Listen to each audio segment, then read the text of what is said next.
রাজশাহীর পবায় হিমাগারে আটকে রেখে নারীসহ ৩ জনকে নির্যাতনের মামলা তুলে নিতে বাদীকে হুমকি দেওয়ার অভিযোগ উঠেছে। ঘটনা ধামাচাপা দিতে তৎপর সরকার হিমাগারের মালিকের লোকজন। ঘটনার পর হিমাগারে কাউকে ঢুকতে দেওয়া হচ্ছে না। এদিকে হিমাগারের মালিক সাবেক কার্যক্রম নিষিদ্ধ আওয়ামী লীগ নেতা মোহাম্মদ আলী সরকারের ছেলের বিরুদ্ধে আগেও নির্যাতনের অভিযোগ স্থানীয়দের। রাজশাহী বিভাগীয় প্রতিনিধি বদরুল হাসান লিটনের তথ্য ছবিতে desk report. Rajshahi medical college হাসপাতালের ৮ নম্বর ওয়ার্ডের চিকিৎসাধীন বারুইপাড়া গ্রামের ২ বোন আইরিন ইসলাম জয় ও ইরিন ইসলাম জোবা আর ৫০ নম্বর সার্জারি ওয়ার্ডের চিকিৎসাধীন তাদের খালাতো ভাই বিশাল খন্দকার অমি। মঙ্গলবার সকালে পবার বায়া এলাকায় সরকার হিমাগারে ডেকে নিয়ে লাঠি বাঁশ হাতুড়ি দিয়ে পেটানো হয় তাদের।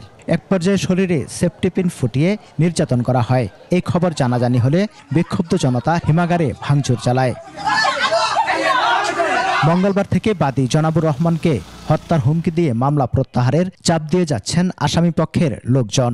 ছোট মেয়েটার হাতের সমস্যা, মেয়েটা কান দিয়ে এখনো রক্ত বেরাচ্ছে। ওনারা পয়সাওয়ালা মানুষ, ওনারা টাকা দিয়ে অনেক কিছু ধামাচাপা দিয়ে দিতে পারবে।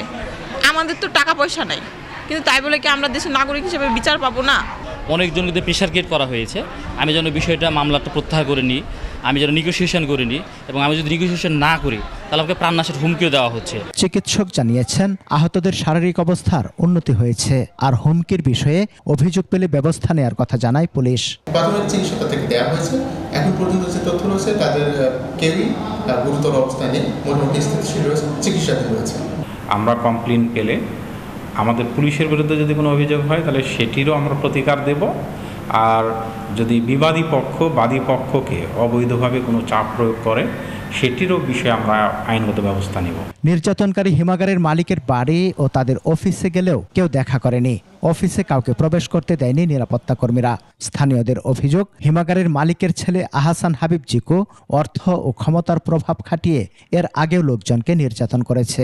একটা রাজনৈতিক প্রভাব ছিল আগে, ওটার দরুন বিভিন্ন রকম অপকর্মই করছে। এরা আওয়ামী লীগের দোসর, ১৫ বছর ধরে এরা যে ধরনের অত্যাচার নির্যাতন করছে এখনো সেটা অব্যাহত রেখেছে। হিমাগারের মালিক মোহাম্মদ আলী সরকার ২০২২ সাল পর্যন্ত রাজশাহী জেলা পরিষদের চেয়ারম্যান ছিলেন। মহানগরীর ১৪ নম্বর ওয়ার্ড আওয়ামী লীগের সদস্য হলেও বিদ্রোহী প্রার্থী হয়ে ২০১৭ সালে চেয়ারম্যান নির্বাচিত হন। সমর ইসলাম, ২১ টেলিভিশন।